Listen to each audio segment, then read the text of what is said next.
wabarakatuh. Innal hamdalillah nahmaduhu wa nasta'inuhu wa nastaghfiruh wa na'udzu billahi min shururi anfusina wa min sayyiati a'malina.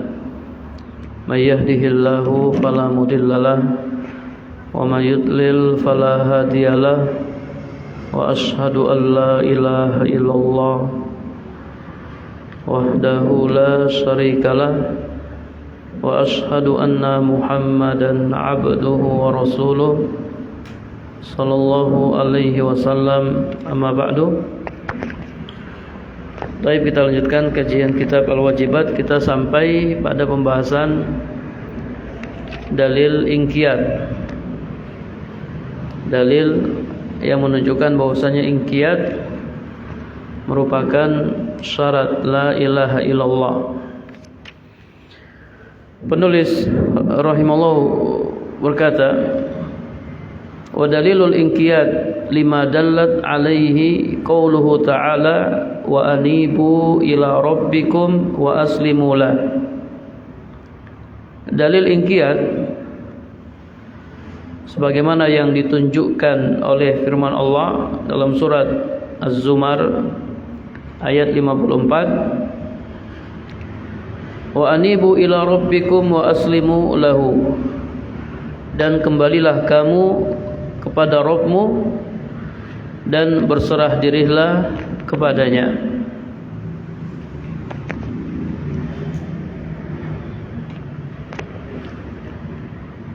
Syahid dari ayat ini adalah firman Allah, wa aslimu lahu, dan berserah dirilah kepadanya. Wa aslimu lahu, aslama yuslimu islaman. Aslimu di sini fil amr, kata kerja perintah, dan berserah dirilah kepadanya, berislamlah kepadanya. Apa makna Islam? Kita sudah belajar tentang Islam. Apa makna Islam? Islam itu al-istislamu lillahi bitauhid wal inqiyadu lahu bitta'ah wal bara'atu minasyirki wa ahlihi. Islam itu berserah diri kepada Allah dengan tauhid, tunduk dan patuh kepada Allah dengan melaksanakan ketaatan, dan berlepas diri dari syirik dan pelakunya. Ini pengertian Islam.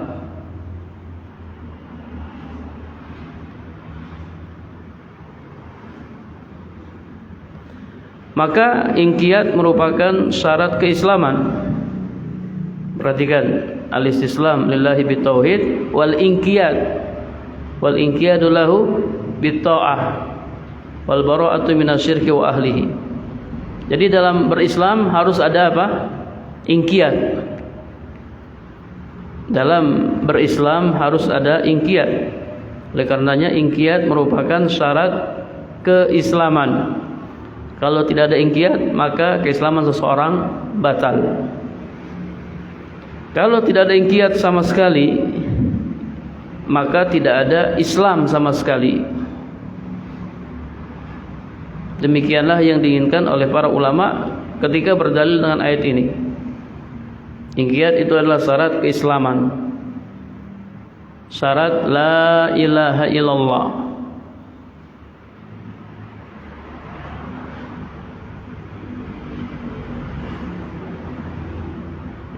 Mafhum ya istidlal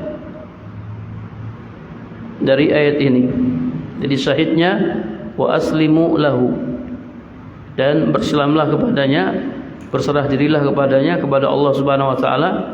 Apa itu Islam? Islam itu al-istislam lillahi bitauhid wal inqiyadu lahu bitta'ah wal bara'atu minasyirki wa ahlihi. Nah, dalam berislam harus ada inqiyad.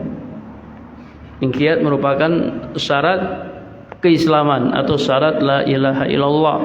Kalau tidak ada inqiyad sama sekali, mana inqiyad? Tidak ada ketundukan sama sekali kepada Allah Subhanahu wa taala,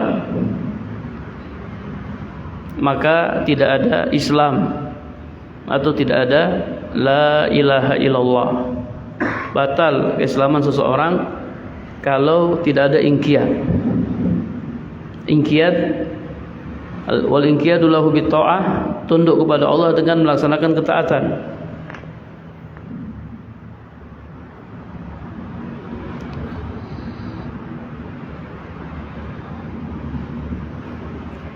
Taib.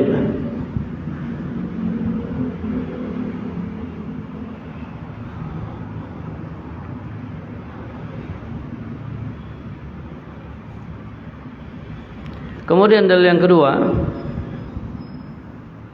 firman Allah dalam surat An-Nisa ayat 125. Wa man ahsanu dinan mimman aslama wajhahu lillahi wa huwa muhsin. Dan siapakah yang lebih baik agamanya daripada orang yang ikhlas menyerahkan dirinya kepada Allah, wa huwa muhsin, sedang ia pun mengerjakan kebaikan. Baik, ini dalil yang kedua tentang inqiyad, bahwasanya inqiyad merupakan syarat la ilaha illallah. Mana sahihnya dari ayat ini?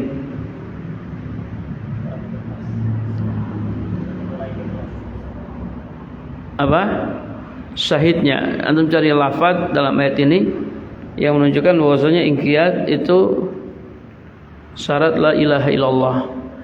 Kayak tadi ayat yang pertama, mana syahidnya? Ayat yang pertama, wa aslimu lahu.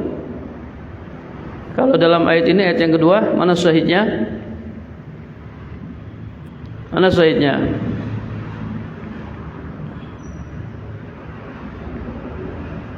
Syahidnya aslama, kata aslama. Wa man ahsanu dinan mimman aslama. Syahidnya aslama. Aslama yuslimu islaman.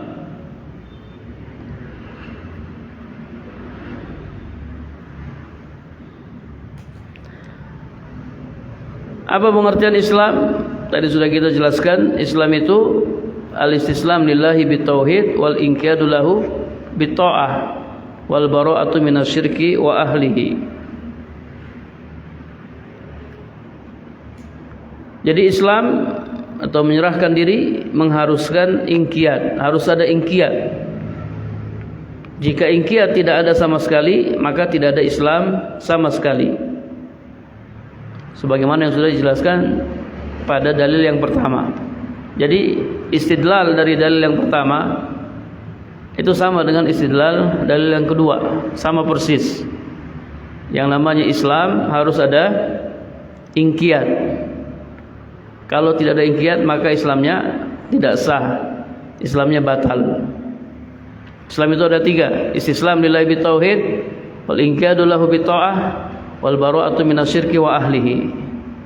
Nah, kalau tidak ada inqiyad, maka tidak ada Islam.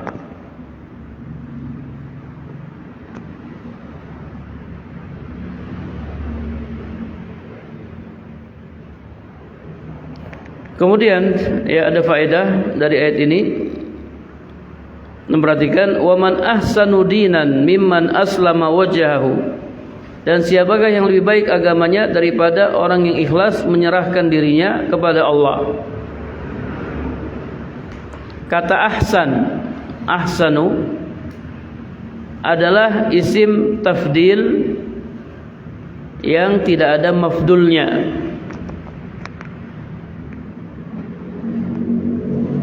Artinya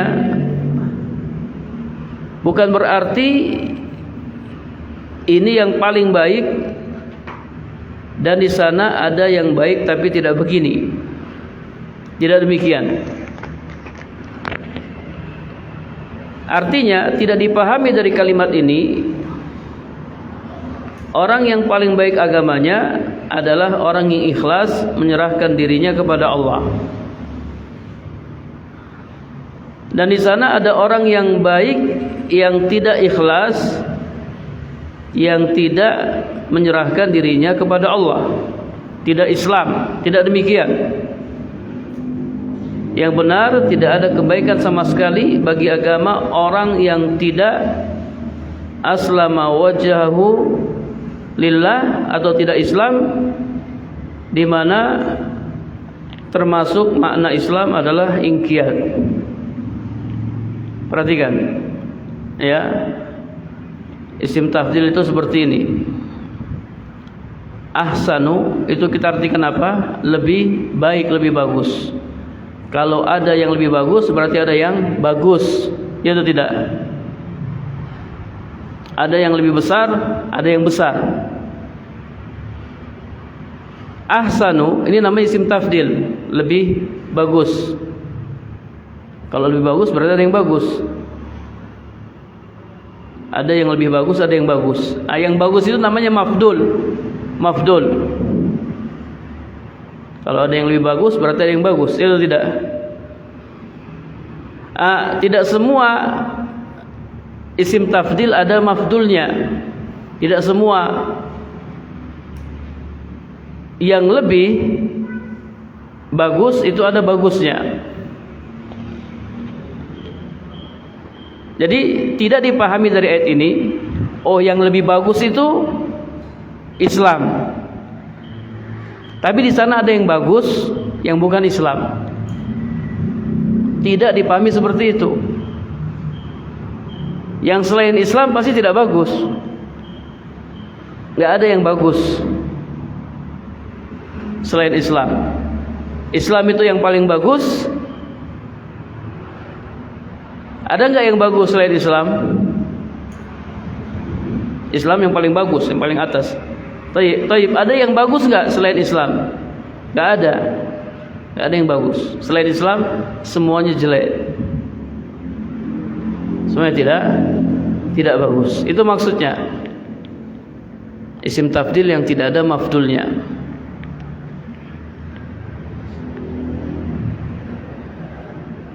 Jadi orang yang paling bagus agamanya adalah orang Islam.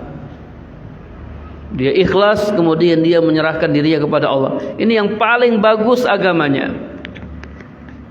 Adapun orang yang tidak seperti ini, ya sudah tidak bagus. Bukan berarti kalau tidak seperti ini masih bagus. Tidak. Yang paling bagus adalah orang yang Islam, orang yang menyerahkan dirinya kepada Allah, kemudian dia inqiyad, kemudian dia berlepas diri dari kesyirikan dan pelakunya. Itu yang paling bagus. Adapun yang selainnya, kalau selain Islam itu tidak ada yang bagus. Paham ya?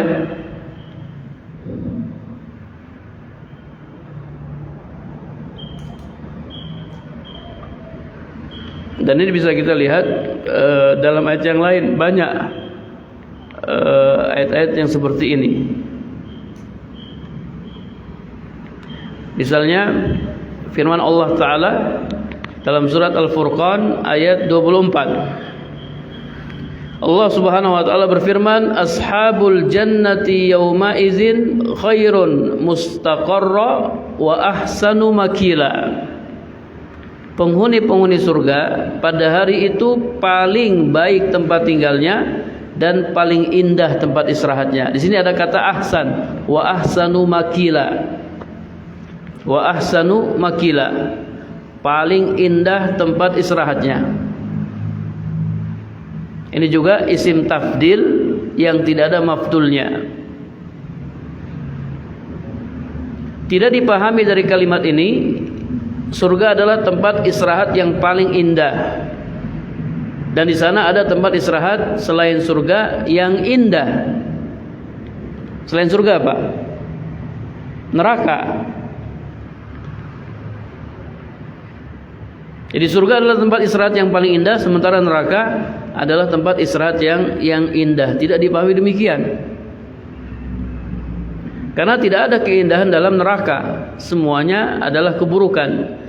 Jadi kata ahsan dalam ayat ini adalah isim tafdil yang tidak ada mafdulnya.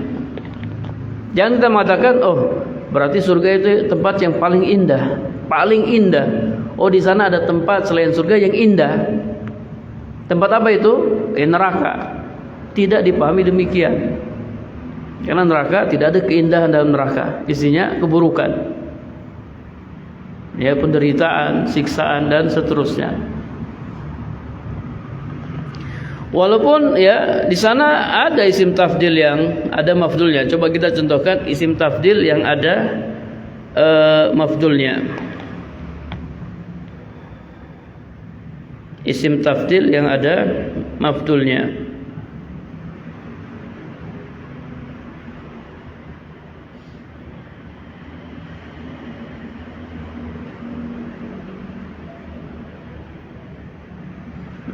Sabda Nabi sallallahu alaihi wasallam dalam hadis riwayat Bukhari,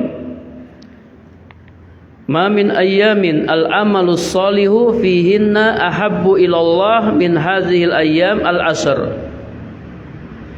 Tidak ada hari-hari yang paling dicintai oleh Allah agar amal soleh dikerjakan pada hari-hari itu kecuali 10 hari pertama bulan Zulhijjah.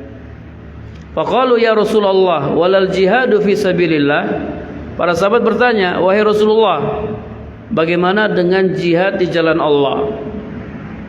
Faqala Rasulullah sallallahu alaihi wasallam walal jihadu fi sabilillah. Rasulullah sallallahu alaihi wasallam bersabda, walaupun jihad di jalan Allah, illa rajulun kharaja bi nafsihi wa malihi falam yarji min zalika bi syai', kecuali seseorang yang keluar dengan jiwa dan hartanya lalu dia tidak kembali alias terbunuh di jalan Allah. Perhatikan sabda Nabi, ahabbu ilallah. Ahabbu itu isim tafdil, yang paling dicintai oleh Allah. Jadi ada amalan-amalan yang kalau dilakukan itu paling dicintai Allah, dan ada amalan-amalan yang kalau dilakukan dicintai oleh Allah. Ini isim tafdil yang ada mafdulnya. Amalan-amalan yang kalau dilakukan paling dicintai oleh Allah adalah amalan-amalan yang dilakukan di 10 hari pertama bulan Zulhijjah. Itu paling dicintai oleh Allah. Adapun kalau dilakukan di hari-hari yang lain tetap dicintai, namun hanya dicintai dicintai oleh Allah, bukan yang paling dicintai. Jadi ada yang paling dicintai dan ada yang dicintai.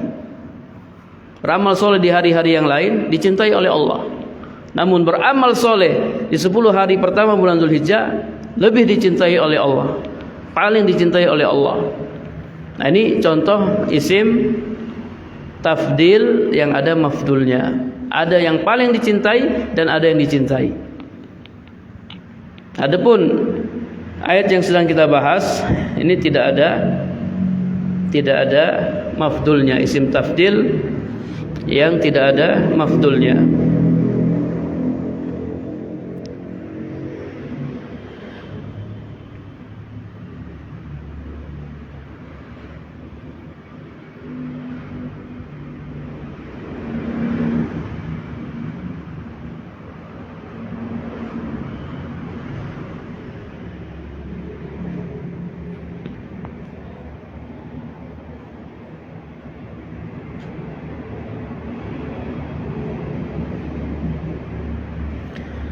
Jadi Al-Quran dan Sunnah adalah bahasa Arab, maka harus dipahami dan dikembalikan kepada bahasa Arab, setelah sebelumnya dikembalikan kepada syariat terlebih dahulu.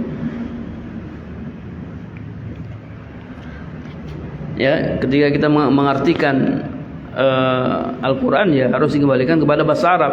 Kita jangan memahami Al-Quran dengan bahasa kita. Oh kalau ada yang paling bagus berarti ada yang bagus dong. Kalau Islam yang paling bagus, berarti ada selain Islam yang bagus. Yang bagus itu apa? Ya agama-agama yang lain selain Islam bagus. Nah, yang paling bagus itu Islam. Enggak seperti itu. Tidak dipahami seperti itu. Yang paling bagus Islam, adapun selain Islam semuanya tidak bagus. Ini isim tafdil yang tidak ada mafdulnya. Kemudian dalil yang ketiga,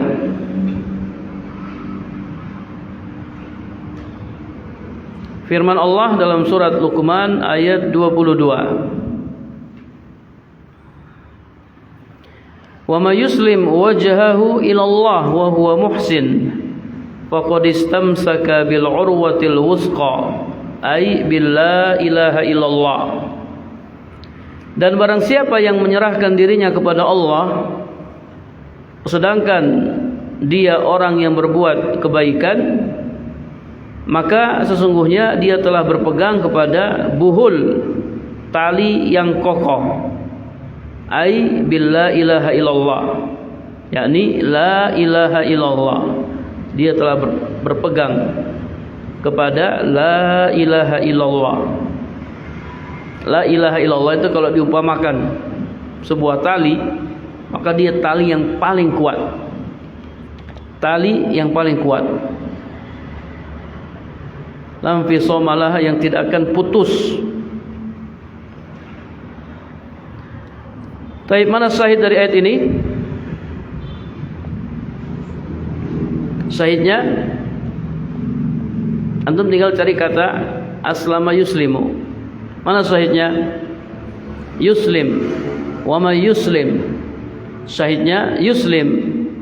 Wa may yuslim wajhahu ilallah. Dan barang siapa yang menyerahkan dirinya kepada Allah. Apa makna Islam?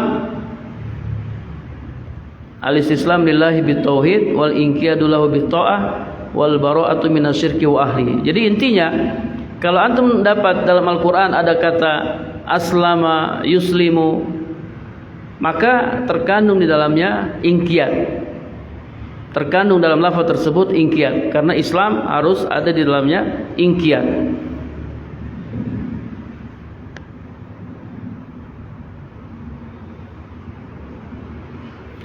Kapan seseorang dikatakan berpegang kepada urwatul wusqa, la ilaha illallah, dari ayat ini? Perhatikan ayatnya. Kapan seseorang dikatakan berpegang kepada urwatul wusqa, buhul tali yang kokoh, atau la ilaha illallah? Kapan?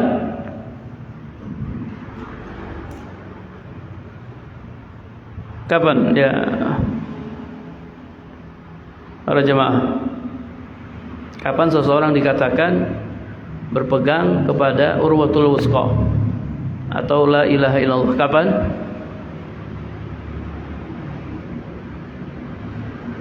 Kapan?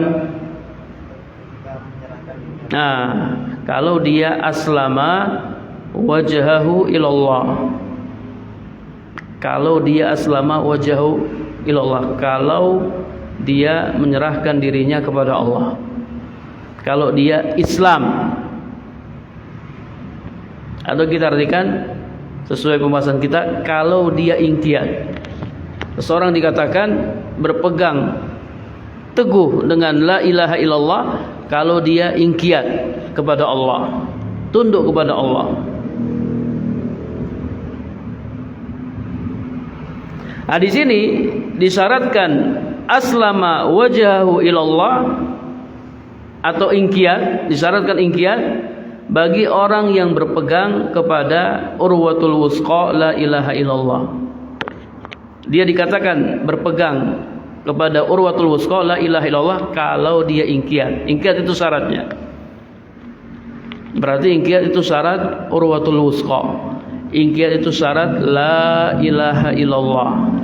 Kalau tidak ada inqiyad maka tidak ada la ilaha illallah. Ini maksudnya, kita sedang bahas tentang inqiyad. Bagaimana dalil inqiyad, bagaimana wajhu dalalahnya, kemudian mana syahidnya, dan seterusnya. Jadi dia dikatakan berpegang kepada urwatul wusqa, berpegang kepada la ilaha illallah kalau dia inqiyad. Kalau dia tidak inqiyad, berarti dia tidak berpegang kepada urwatul wusqa. la ilaha illallah dia tidak sah.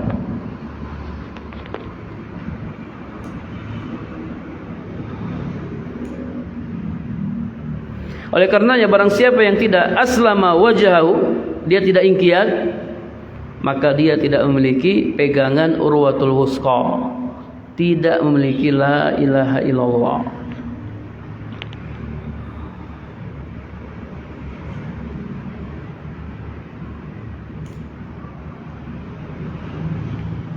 Paham ya?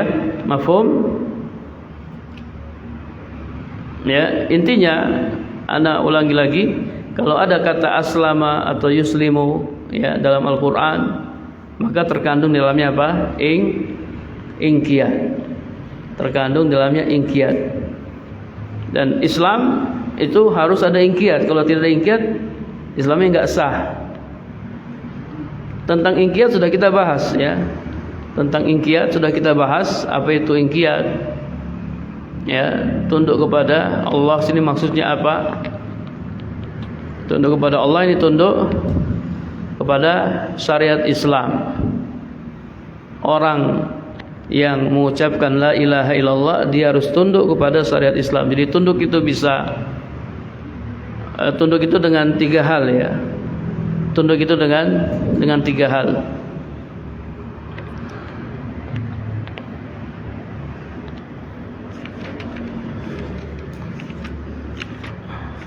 Anak ulang ya. Nanti insyaallah kita jelaskan ketika kita membahas dalil al-qabul. Jadi perbedaan antara inqiyad dan qabul. Itu masih ingat perbedaan antara inqiyad dan qabul? Masih ingat? Ma farqu baina al-inqiyad wal qabul? Kalau qabul menerima ya, qabul itu menerima. Qabul itu bil qalbi wa bil lisan. Qabul itu dengan hati dan lisan, itu qabul. Kalau inqiyad dengan anggota tubuh, bil arkan.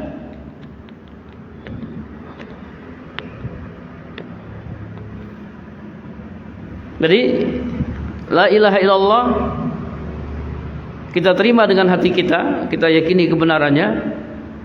Kemudian kita terima dengan lisan kita, caranya kita mengucapkannya, bersyahadat, dan anggota tubuh kita harus tunduk kepada syariat Islam. Harus sholat, puasa, dan seterusnya. Makanya harus disampaikan, kalau ada orang yang mencukupkan diri dengan la ilaha illallah saja, udah saya syahadatin saja, saya tidak mau tunduk kepada syariat Islam. Dia nggak mau sholat, nggak mau puasa, nggak mau melaksanakan syariat Islam. Ini batal keislamannya. Dia bukan muslim, walaupun dia mengucapkan la ilaha illallah. Ya, orang muslim harus tunduk. Dalam definisi Islam aja harus tunduk. Al-inqiyadu lahu bitta'ah. Gak bisa orang muslim kemudian gak tunduk, gak bisa. Orang muslim itu orang yang tunduk. Aslama wajahahu, dia tunduk kepada Allah Subhanahu wa taala. Jadi Islam itu tunduk, patuh ya, bukan bebas ya. Kata Islam itu berseberangan dengan bebas. Islam itu bukan bebas. Islam itu tunduk, patuh. Makanya Islam liberal ya, ini dia telah menggabungkan dua kata yang berseberangan. Islam liberal, Islam bebas ya. Padahal Islam bukan bebas. Islam itu harus tunduk, patuh kepada Allah.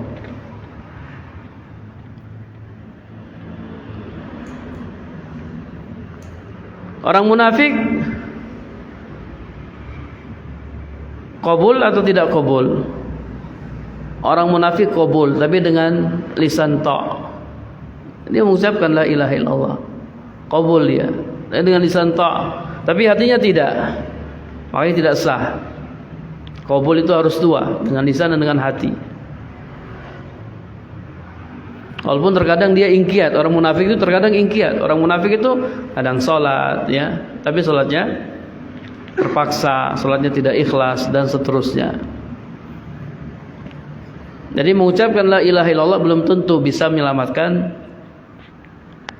orangnya, orang yang mengucapkan. Kalau ditanya mana contohnya Ustaz? Contohnya orang munafik. Orang munafik tidak selamat dari neraka, bahkan mereka ada di dasar neraka, neraka yang paling dalam. Mengucapkan la ilaha illallah belum bisa menyelamatkan seseorang dari api neraka. Jadi dia kekal di neraka. Kalau la ilaha illallah dia batal, kalau la ilaha illallah dia tidak memenuhi syarat.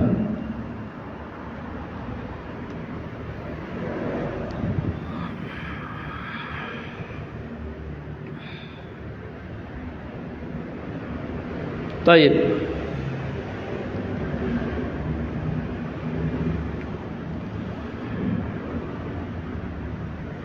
Taib, anda rasa cukup ya, karena ada jadwal kajian juga.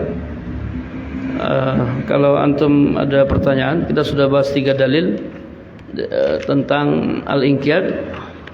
Kalau ada pertanyaan bisa ditanyakan. Nah,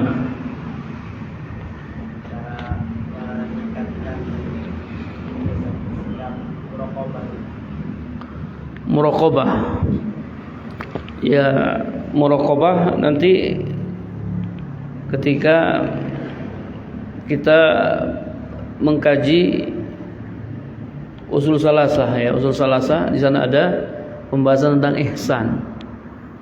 Ya, maratibuddin, tingkatan agama Islam, iman dan ihsan. Yang paling tinggi memang ihsan. Anta budallaha ka'annaka tarah, fa illam takun tarah fa innahu yarak. Ihsan itu engkau beribadah kepada Allah seakan-akan engkau melihatnya.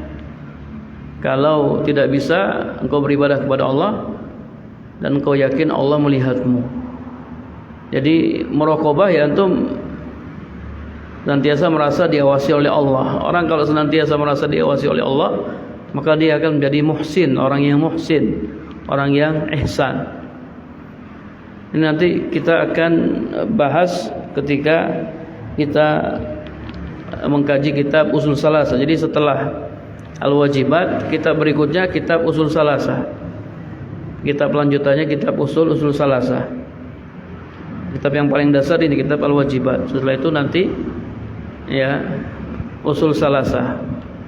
Banyak hal-hal yang dalam Al-Wajibat ini tidak ada kecuali di Usul Salasah. Hal-hal penting ya, termasuk prinsip agama ada di Usul Salasah. Dan juga sebaliknya, banyak pembahasan-pembahasan yang di sini ya, seperti syurut la ilaha illallah, pembatal Islam tidak ada di Usul Salasah. Adanya di sini. Makanya saling melengkapi satu sama lain. Ya, jadi masalah muraqabah itu nanti ketika kita bahas tentang al-ihsan. Allahu a'lam bishawab. Ada lagi yang ingin bertanya? Nah.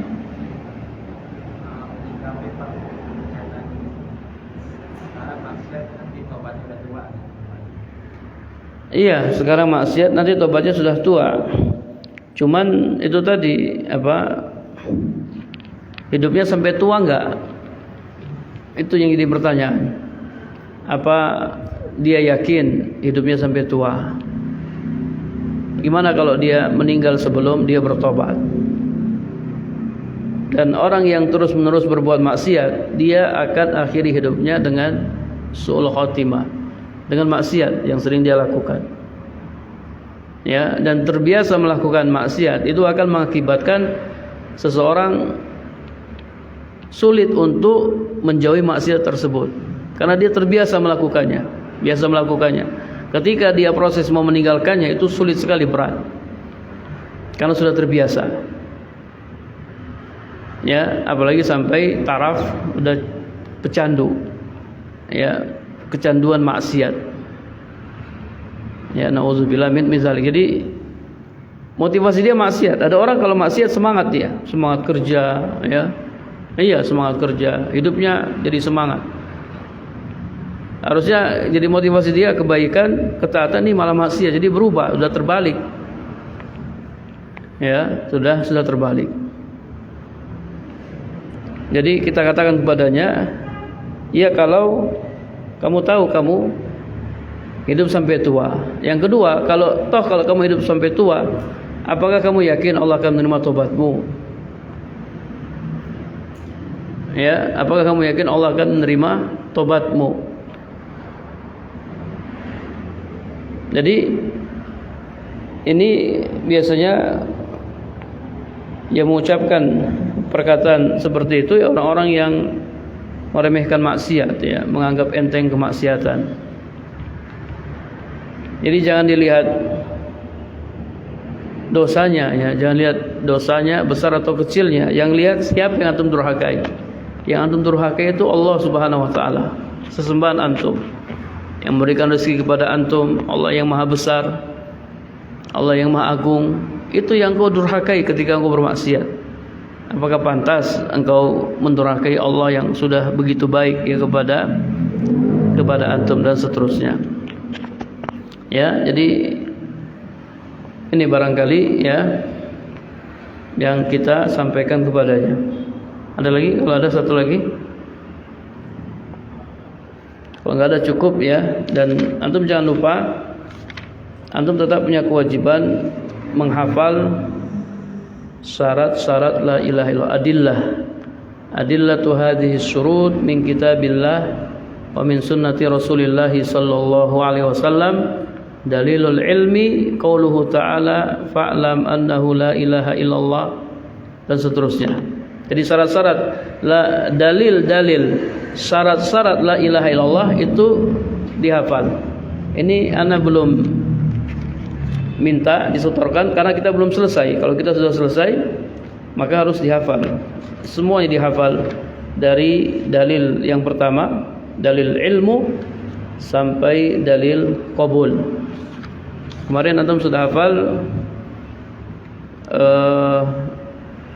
al-usulus salasah allati yajibu ala kulli muslimin wa muslimatin sampai syurutul la ilaha illallah. Ini antum sudah hafal. Adapun dalil-dalil syarat la ilaha illallah antum belum hafalkan, antum belum setorkan. Ini pun ya dihafalkan. Nah, jadi kita upayakan kitab ini kita hafal. Ya, selesai pembahasan kitab ini, selesai pula hafalannya. Dihafal semuanya. Ya, Allahu a'lam bishawab. Ini barangkali yang bisa kita sampaikan. Kita akhiri dengan doa kafaratul majlis. Subhanakallahumma wa bihamdika asyhadu an la ilaha illa anta astaghfiruka wa atubu ilaik. Assalamualaikum warahmatullahi wabarakatuh.